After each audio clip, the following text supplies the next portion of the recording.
अस्सलाम वालेकुम। आज के लेक्चर में हम डिस्कस करते हैं पास्ट परफेक्ट कंटीन्यूअस टेंस। अब पास्ट परफेक्ट कंटीन्यूअस टेंस, इसकी निशानी ये होती है, the past perfect continuous is used for an action that began before a certain point. यहां ये ज़हन में रखिएगा, an action that began before a certain point, एक मखसूस पॉइंट से पहले एक्शन शुरू हुआ। जो एक्शन है हमारा वो सर्टन पॉइंट से पहले शुरू हुआ इन द पास्ट, माजी के अंदर, मतलब माजी में सर्टन पॉइंट से पहले आगाज हुआ है एक्शन का, and continued up to that time, और अभी तक वो जारी है। कंटिन्यूड अप, इसका मतलब ये हुआ कि एक एक्शन सर्टन पॉइंट से पहले शुरू हुआ था और वो एक्शन अभी जारी है। अगर इसको उर्दू में हम समझना चाहें तो इसकी निशानी हम ये कह सकते हैं कि रहा था, रही थी, रहे थे। उर्दू के फिक्रे के एंड पे आता है और इसके अंदर वक्त का भी जिक्र आता है, लेकिन चूंकि रहा है, रहा था, रही थी, रहे थे, पास्ट कंटिन्यूअस टेंस के उर्दू में भी आखिर में आ रहा था, उसके अंदर उस एंगल से वक्त का जिक्र नहीं आ रहा था, और इसके अंदर रहा था, रही थी, रहे थे उर्दू के आखिर में आएगा।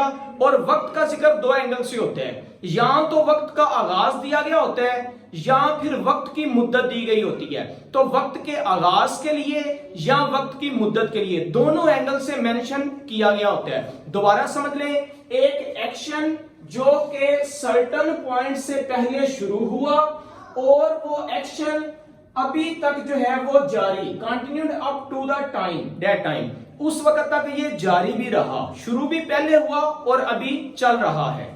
अब इसकी एक मिसाल देते हैं।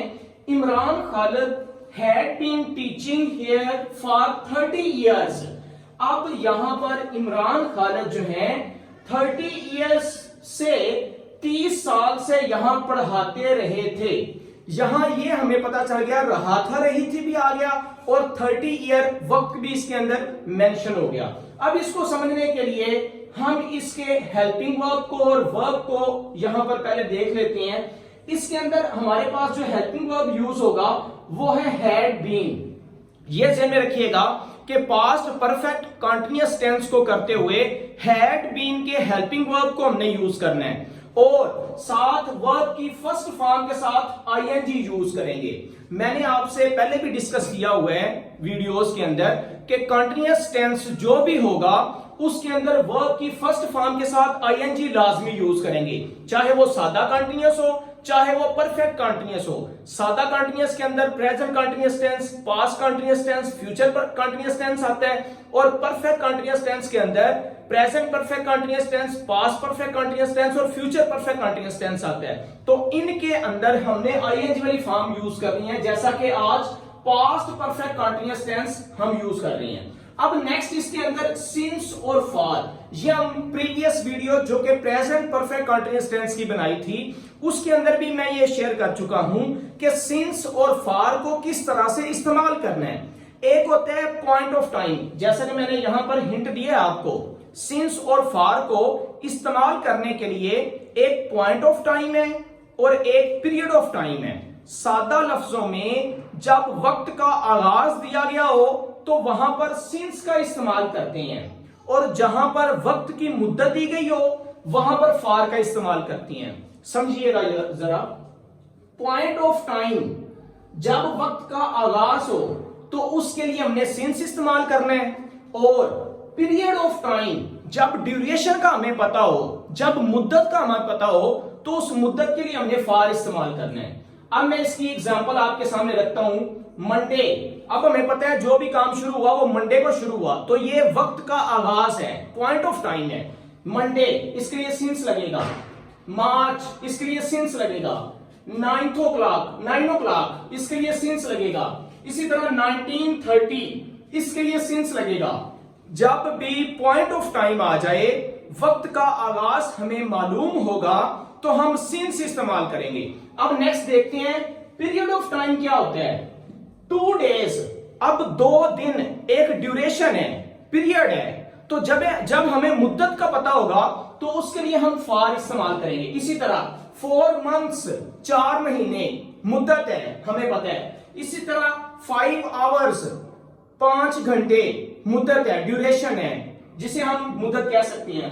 3 इयर्स 3 साल, तो जितने भी 2 डेज 4 डेज या इस तरह की चीजें होंगी जिसमें हमें ड्यूरेशन का पता होगा, वक्त का मतलब मुद्दत का पता होगा, काम शुरू कब हुआ था ये नहीं पता होगा, बस कितनी देर काम हुआ है ये पता होगा, उसके लिए हम फॉर लगाएंगे। ये हैड बीन हेल्पिंग वर्ब के तौर पर आ गया, वर्ब की फर्स्ट फॉर्म के साथ ING as it is use कर दिया, और सिंस फॉर का टाइम के लिए हमने इस्तेमाल करना है। अगर ये 3 चीजें आप अपने माइंड में बिठा लेते हैं तो present perfect continuous tense, past perfect continuous tense और फ्यूचर परफेक्ट कंटीन्यूअस टेंस ये करना बड़ा आसान हो जाएगा। अब हम देखते हैं फॉर्मेशन को, जिस फॉर्मेट के तहत हमने सेंटेंसेस बनाने होते हैं, क्योंकि कुछ सिंपल सेंटेंसेस हैं, कुछ नेगेटिव मनफी फिक्रे होते हैं, कुछ इंटरैक्टिव हैं सवालिया फिक्रे, कुछ नेगेटिव इंटरैक्टिव इकट्ठे आ जाते हैं, और कुछ WH फैमिली से बिलोंग करने वाले मतलब वेयर, व्हाई, व्हेन एक्सेट्रा इस तरह के सेंटेंसेस होते हैं। तो इन सारे सेंटेंसेस के फॉर्मेट को हम डिस्कस करने जा रहे हैं। सबसे पहले जो सिंपल सेंटेंस है उसमें हमने सब्जेक्ट यूज करना है, जो फाइल है काम करने वाला। उसके बाद सब्जेक्ट के बाद हमने हैड बीन हेल्पिंग वर्ब जो यहां पर हमने देखा था वो इस्तेमाल कर लिया, सब्जेक्ट और हैड बीन। और आपको पता है जो भी सब्जेक्ट हो, he, she, it, singular, plural, I, we, you, they, जो भी होगा हम सब सब्जेक्ट्स के लिए हैड बीन ही इस्तेमाल करेंगे। ठीक हो गया, सबसे पहले सब्जेक्ट आ गया, उसके बाद हैड बीन यूज कर लेंगे। हैड बीन के बाद वर्ब की फर्स्ट फॉर्म के साथ आईएनजी, जिसको हम वर्ब की फोर्थ फॉर्म भी अक्सर बोलते हैं। तो सब्जेक्ट, हैड बीन, वर्ब की फर्स्ट फॉर्म के साथ आईएनजी और ऑब्जेक्ट। यहां बच्चे ये मिस्टेक करते हैं कि वो ये समझते हैं सेंटेंस के एंड के ऊपर हमेशा ऑब्जेक्ट यूज किया जाता है, हालांकि इसके अंदर ऑब्जेक्ट जो है वो वर्ब की फर्स्ट फॉर्म के बाद यूज किया गया है, उसके बाद सिंस फॉर आएगा और उसके बाद टाइम यूज किया जाएगा। तो सिंस फॉर से पहले ऑब्जेक्ट यूज कर देना है, ये आप माइंड में रखिएगा। सबसे पहले सब्जेक्ट आ गया, फिर हैड बीन आ गया, फिर वर्ब की फर्स्ट फॉर्म के साथ आईएनजी यूज कर लिया, फिर ऑब्जेक्ट यूज कर लिया। ऑब्जेक्ट के बाद सिंस और फॉर, इन दोनों में से जो हमारे लिए मुनासिब होगा वो यूज करेंगे, और एंड पे टाइम मेंशन कर देंगे। अगर टाइम दिया गया तो सिंस फॉर लगा के आगे टाइम। जिसकी एक एग्जांपल देखें सिंपल सेंटेंस के लिए, he had been wandering for 2 years. Subject had been, verb की फर्स्ट फॉर्म के साथ आईएनजी, सिंस फॉर और 2 ईयर। देखें सबसे पहले हमने लगा लिया ही सब्जेक्ट, उसके मुताबिक आ गया हैड बीन। हैड बीन के बाद हमें पता है वर्ब की फर्स्ट फॉर्म के साथ आईएनजी यूज करना है, वेंडरिंग आवारागर्दी करना, घूमना फिरना। वो 2 महीने से घूम फिर रहा था, आवारागर्दी कर रहा था। He had been wandering for 2 years, या 2 सालों से वो आवारागर्दी कर रहा था। हमें पता है 2 इयर्स आगाज नहीं है वक्त का, 2 इयर्स ड्यूरेशन है। तो जब हमें मुद्दत का पता है तो उसके लिए हमने फॉर इस्तेमाल करना है, सिंस इस्तेमाल नहीं करेंगे। ड्यूरेशन के लिए फॉर और आगाज के लिए या पॉइंट ऑफ टाइम के लिए सिंस यूज करेंगे। सबसे पहले नेगेटिव सेंटेंस को करने के लिए हमने सब्जेक्ट यूज करना है, सब्जेक्ट के बाद हैड नॉट बीन यूज करना है। जो मिस्टेक बच्चे अक्सर करते हैं वो ये थी कि बच्चे हैड बीन के बाद नॉट इस्तेमाल करते हैं, लेकिन ऐसा नहीं है। हैड और बीन के दरमियान नॉट आएगा। सब्जेक्ट हैड नॉट, फिर बीन, वर्ब की फर्स्ट फॉर्म के साथ आईएनजी एज इट इज आ जाएगी, उसके बाद ऑब्जेक्ट आ जाएगा, ऑब्जेक्ट के बाद सिंस या फॉर और फिर टाइम आ जाएगा। जैसा कि we had not been playing cricket since morning. अब ये जो सिंस मॉर्निंग है, हमें पता है ये जो मॉर्निंग है ये वक्त का आगाज है। तो जब हमें वक्त के आगाज का पता होता है, मतलब पॉइंट ऑफ टाइम का पता होता है, तो पॉइंट ऑफ टाइम के लिए हमने सिंस लगाना होता है। ऊपर जो हमने देखा था ना 2 इयर्स, ये पीरियड ऑफ टाइम था, तो पीरियड ऑफ टाइम के लिए हमने फॉर लगाना था। दोबारा देखें, we had not been playing cricket, हम क्रिकेट नहीं खेलते रहे थे सिंस मॉर्निंग, सुबह से, मतलब हम सुबह से क्रिकेट नहीं खेल रहे थे। अब उसके बाद इंटरैक्टिव सेंटेंसेस देखते हैं, सवालिया फिक्रे। सबसे पहले हमने हैड लगाना है, उसमें हैड के बाद सब्जेक्ट आएगा, सब्जेक्ट के बाद बीन आ जाएगा। जो बच्चे अक्सर मिस्टेक करेंगे वो ये होगी कि वो सारे का सारा हेल्पिंग वर्ब मतलब हैड बीन उठा के स्टार्ट पे ले जाएंगे। हैड बीन के बाद सब्जेक्ट नहीं लगेगा, ये ध्यान में रखना है।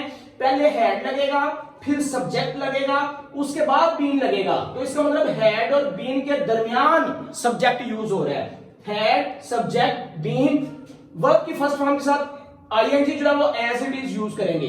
उसके बाद ऑब्जेक्ट आ जाएगा, ऑब्जेक्ट के बाद सिंस फॉर। जैसा कि इसकी भी एग्जांपल देखते हैं, had you been going to college for 2 years, क्या तुम 2 सालों से कॉलेज जाते रहे थे।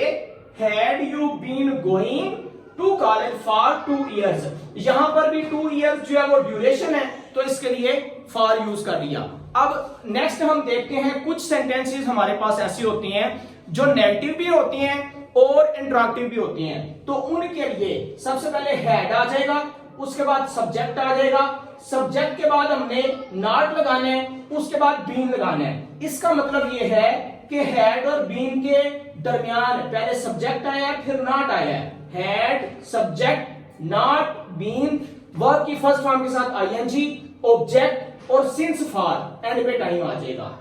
इसकी भी एग्जांपल देखते हैं, had she not been telling a lie since noon, क्या वो दोपहर से झूठ नहीं बोल रही थी। तो इसका मतलब है हैड शी, हैड आ गया, शी सब्जेक्ट आ गया, नॉट उसके बाद बीन आ गया, वर्ब की फर्स्ट फॉर्म के साथ आईएनजी यूज हो गया, अ लाई ऑब्जेक्ट की सूरत में, और सिंस नून दोपहर से। लास्ट इसका हम मेथड फॉर्मेशन देखते हैं। कुछ ऐसे सेंटेंसेस हैं जो WH फैमिली वाले सेंटेंसेस होते हैं, कब, कहां, क्यों सेंटेंस में आता है, ये भी सवालिया फिक्री होती हैं। तो इसके लिए सबसे पहले हमने WH फैमिली वाला वो वर्ड लगाना है, उसके बाद हैड लगाना है, हैड के बाद सब्जेक्ट लगाएंगे, सब्जेक्ट के बाद बीन लगाएंगे, बीन के बाद वर्ब की फर्स्ट फॉर्म के साथ आईएनजी यूज करना है, उसके बाद ऑब्जेक्ट आ जाएगा, फिर सिंस फॉर यूज करेंगे। जैसा कि देखें, Why had you been plucking flowers for 6 days? आप 6 दिनों से फूल क्यों तोड़ते रहे थे।